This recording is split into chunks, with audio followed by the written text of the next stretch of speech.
তোমরা অনুসরণ করো না, আল্লাহর ওলিদের অনুসরণ করো না, আর অনুসরণ করো কি আল্লাহর কাছ থেকে যা নাযিল হয়েছে, মানে কোরআন। কোরআনকে অনুসরণ করলে চলবে, আউলিয়াদেরকে অনুসরণ করা দরকার নাই। নাউজুবিল্লাহ। কোন আর আস্তে কোন নাউজুবিল্লাহ। এখন শুনেন, কোরআন মানবে যারা, আল্লাহর ওলি মানবে তারা। কোরআন মানবে যারা, আল্লাহর ওলি মানবে তারা। কিভাবে? সে বলছে ইত্তাবিউ মিন দুনিহি আউলিয়া ওয়ালিলাম মা তাযাক্কারুন।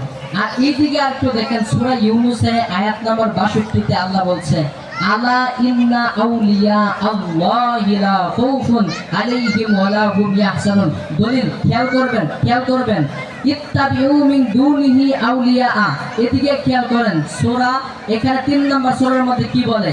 এখানে বলতেছে, সূরা আরাবের মধ্যে বলতেছে ইত্তাবিউ মিন দুনিহি আউলিয়া, আর ওখানে সূরা ইউনূসের মধ্যে বলতেছে আলা ইন্না আউলিয়া আল্লাহ। একটু খেয়াল করলে বুঝবেন, ওখানে আউলিয়া শব্দ আছে, এখানে আউলিয়া শব্দ আছে।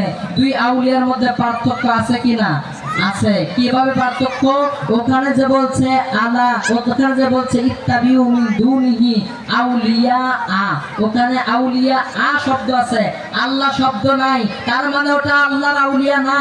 আর ওখানে যে বলা হয়েছে আলা ইন্না আউলিয়া আল্লাহি লা খাউফুন আলাইহিম ওয়া লা ইয়াহজানুন, আল্লাহর ওলির ওখানে যে বলা হয়েছে আলা ইন্না আউলিয়া আল্লাহি লা খাউফুন আলাইহিম ওয়া লা হুম ইয়াহজানুন, নিশ্চয়ই এটা আমার আল্লাহর আউলিয়া।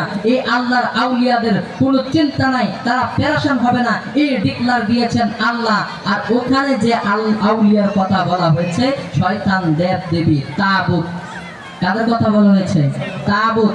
তাগুতকে অনুসরণ করা যাবে না। আর আল্লাহর ওলিদেরকে অনুসরণ করার কথা কে বলছে?